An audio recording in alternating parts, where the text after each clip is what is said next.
Недавно наш житель села, молодой парень, вышел на прямую связь с Москвой. Абшиков Далгат говорил советником президента Клименко Германом Сергеевичем. Было дано прямое указание отремонтировать участок дороги Карагаз-Ортотебе-Уйсалган до декабря 2017 года. Первый отчет Дагестан должен был отчитаться 1 июля, через 15 дней. Даже метр этой дороги не сделан.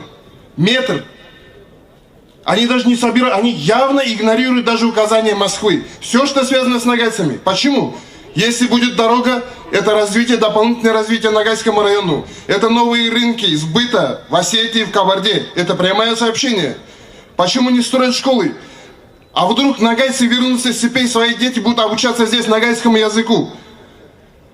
Все политологи, которые более-менее проправительственные, говорят, что Ногайская степь по плотности населения самая маленькая. А какие социологические опросы, что почти 30-40% нашей молодежи от 20 до 45 лет, самой работающей молодежи, уезжает на север? Кто их считал? От хорошей жизни? Нет ни одного человека здесь, у кого хотя бы один родственник или близкий человек не работает в Сургуте, в Коми, в Норильске, в Москве или где-то там.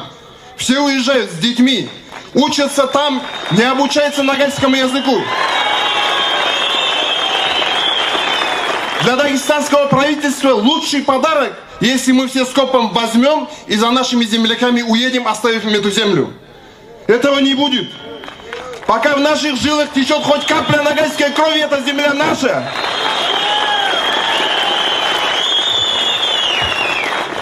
Мы ничьим врагом быть не желаем. Почему-то представляют это как этнополитический конфликт ногайцев с другими национальностями. Нет, здесь национального конфликта нету. Здесь конфликт между народом, который хочет себе человеческих условий, справедливости, и правительством, который делает из этого народа людей второго сорта. Вот в чем конфликт.